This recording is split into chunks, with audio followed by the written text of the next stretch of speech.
Hey, this is Chris from Rekkid Talk, and so we're going to talk about some nice punk today. We're doing the 2023 Punk Vinyl Tag, brought to us by Tommy's Vinyl Knot.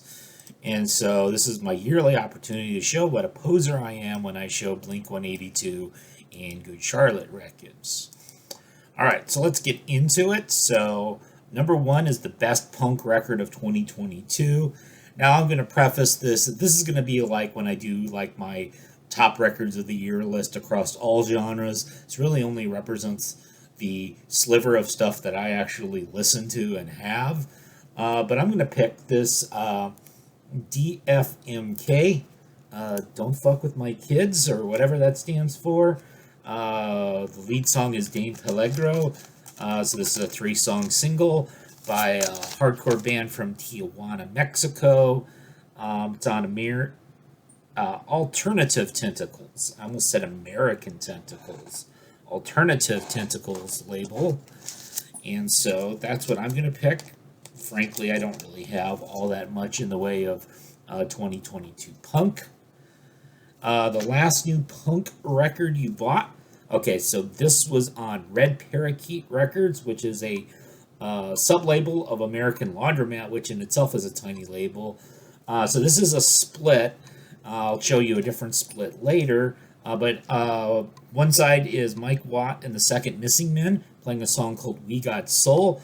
That was a song by Big Boys with Tim Kerr. There's tons of Hammond organ in this song. It doesn't sound like punk at all, but it's got Mike Watt, so it counts. And then on the flip side, so Up Around the Sun, Tim Kerr is in that, and so they covered the Minutemen with History Lesson Part 2. Punk rock changed our lives. While we're speaking of the Minutemen, the punk grail you found in 2022, well, now I own double nickels on the dime on Fabulous Double album. And so I wanted that one for a long time. It's annoyingly hard to get. And so punk rock reissue loaded with extra stuff. Well, this was something that came out on Record Store Day, I think back in like 2019 or 2020, but I got it this year. So the Frumpies, one piece. So this is basically a collection of everything that the Frumpies had. They were basically a Riot Girl supergroup featuring Toby Vale from Bikini Kill, and a member of Bratmobile, and another group as well. And so basically what you've got is you've got all of their like 7 inches collected on a disc, and so it's white vinyl. I'm not going to bother pulling it out, but then you get some of the songs are on this 7-inch, 4 songs. I guess they probably couldn't quite fit all of the material on a single 12-inch record. And I happen to own one of the original singles that was part of this compilation on Kill Rockstar. So those various songs, What's His Name Loves the Frumpies, and others are on this as well. Punk record you bought from a gig. Well, this is more alternative rock, but this is Spurge. So Spurge was kind of a alternative band, a little bit funky, from the early 1990s. They were based in Billings, Montana. And I remember when I worked in Yellowstone and would go to shows in Bozeman, Montana, that if it was all local bands that night, Spurge would be the headliners. And if there was like a traveling national act, usually like someone from like Amphetamine Reptile or Sub Pop, one of kind of their second tier bands, if they needed an open local opener, it would be Spurge. There is one copy of this for sale on Discogs for $132. It's been there for years. It's not my copy. My copy's not up for sale. It is nostalgic, but if you did offer me $132 for it, I'd probably sell it to you. But you're probably not going to do that. Power pop or power violence record? I'm going to go with power pop. And so this is something I randomly found digging. It's not in a picture sleeve. I don't think this was ever issued in a picture sleeve, but the group is called Xerox. This is a promo single. The song's called "The Teacher's a Punk," and so it's kind of power poppy. This came out in 1984. It was probably even a bit dated for 1984, but you can see it's on Red Hot Vinyl Richie Records. So, um, what's the next question? Record of a local punk band? Well, I'm going to go with Paducah, Kentucky's legendary Colonel J.D. Wilkes and those legendary Shack Shakers. This was something I dug out of a record store this year for $2, and it's like worth like $40 on Discogs. This is like their first single from, I believe, 1997 or so. Misprint Records from Murfreesboro, Tennessee. So you've got Go Hog Wild and She's Gone Haywire on here. And they tend to have Cox on their record labels. One of their most famous albums is called Cockadoodle Don't. And then recently they did a sort of a country music tribute album called Cockadoodle Doo. And so this stuff is kind of like psychobilly, especially the early stuff. Punk rock record, Song Against the War. Well, I'm going to go with a famous classic band here. We're going to go with The Clash, Sandinista. In particular, where is it? The fifth song on side 4 is Washington Bullets. So Joe Strummer was basically sort of name dropping a lot of the political controversies of the day, stuff going on in like Chile and Nicaragua and Cuba and Afghanistan and Tibet. Obviously criticizing the American government, but also criticizing the Soviet Union and China for a lot of imperialism by basically all the big countries. Split punk record. And so I think I've shown this before. This is something I got at a Half Price Books, Averman Stonewall. And I bought it because, of course, the old-time American pro wrestler Dusty Rhodes. And there he is bleeding on the backside. Apparently these are two little-known groups from Virginia. Averman was more hardcore, and Stonewall was more sort of pop punk. I think the Averman side of the split was a little bit better. They had 3 songs on their side, and then Stonewall had 2 songs on their side. Their songs were a bit longer. So, white label do-it-yourself. Well, there's sort of an interesting story behind this particular record. So let me get it out here. So there it is. So this is Valentina Records catalog number 2. And so this is an obscure label in Italy. And I had ordered Valentina Records 1 from a Discog seller, which featured an indie rock band named Lola, who was briefly around in the late 1990s. And so they had this obscure single on this obscure Italian label. And when I got this record and listened to it, it clearly wasn't them. This is an all-women group. It was clearly men singing. They were playing sort of garagey, bluesy punk, which is definitely not what Lola played. And I was confused. And after a little bit of Discogs research, I figured out that I actually had Valentina Records number 2, which was this group Dixie Buzzards. I think they're a Norwegian group. And so Valentina Records existed, I think, only for a few years and just really put out just random stuff. And I contacted the seller. I was wondering, maybe the discs had gotten mixed up. but no, he actually had 2 copies of the Dixie Buzzards, and he didn't have the Lola record at all. So I only have the Lola.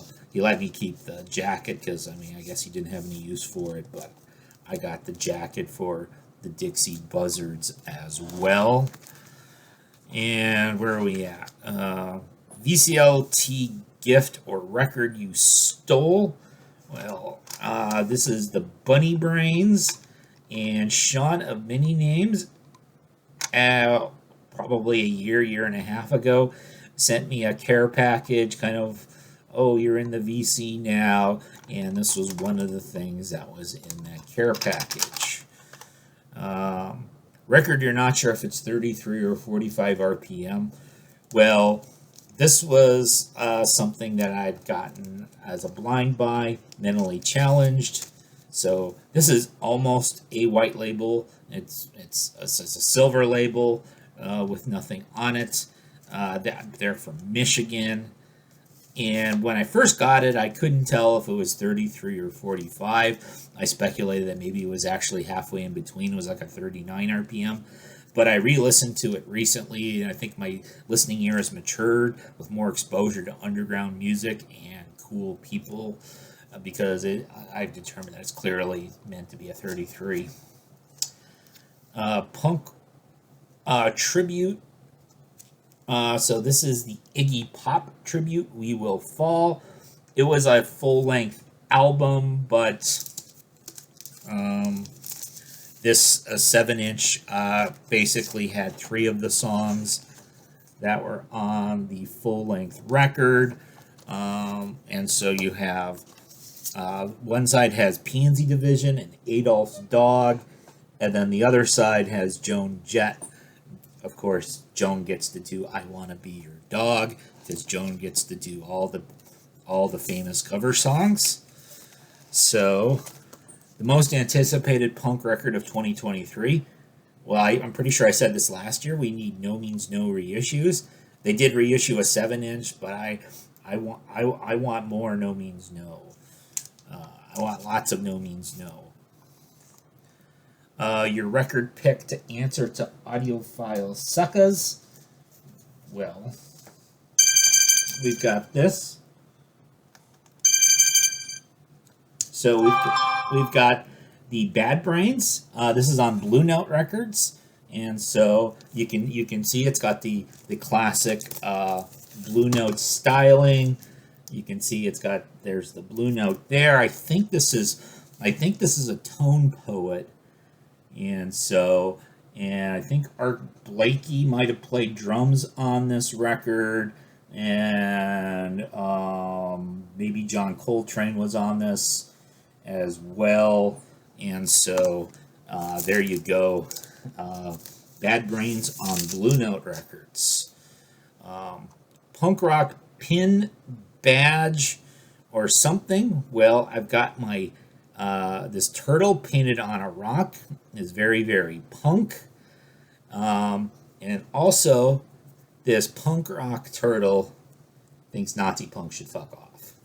And so, like, this Dead Kennedys reissue has, like, the little armband with the line through the swastika. And where are we at? Punk rock record that defines the word punk to you. Well, every choice seemed either too obvious, too trite, or just wrong. It's like, oh, show a Ramone, show Sex Pistols, show Black Flag. So I'm going to show Houston and the Dirty Rats. This was recently on my Instagram. So these are young guys doing sort of pop punk, skate punk in the 2020s. And these guys are in their early 20s. And so they've got classics like Public Restrooms Suck on green vinyl, green translucent vinyl. Maybe that's not the punkest thing ever, but there it is. But the thing that I thought was very punk about them was apparently a few years ago, I think this was just before the pandemic, they did a thing where they played 100 gigs in 100 days. They played a gig in Laramie, Wyoming, for fuck's sake. And they had some days where they played 2 gigs because they were trying to make sure that they did 100 gigs in 100 days, even if a few shows inevitably got canceled. Punk record that makes you want to smash places. Well, the SST Program Annihilator. So this was a comp I got back in the 1980s when I was in high school. Um, this was something that SST advertised in, I think it was like Circus Magazine or Hit Parader, or one of like your standard magazines with like hard rock and hair metal in it. And you could send it away for it mail order.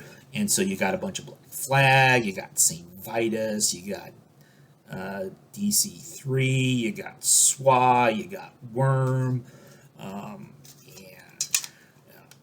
I remember my mom was this bugged my mom a lot more than like Iron Maiden. So for whatever reason, punk record that's too noisy even for you.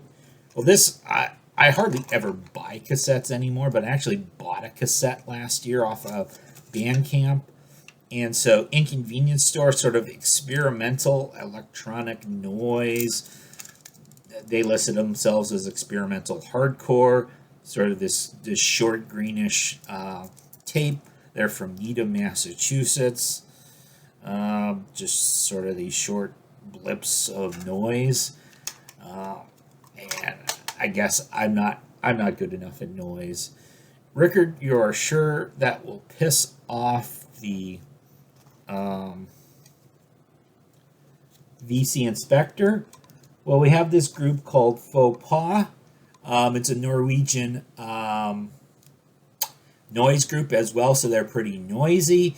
And so, okay, so I'm covering up because her boobies are exposed, so I hit it there. And then if we look at the record, this is another one of these white label only records. We like that. And you can see the song titles and all the discussion are in Norwegian. Turgid Animal Records. And again, nudity is being shown there on the back cover.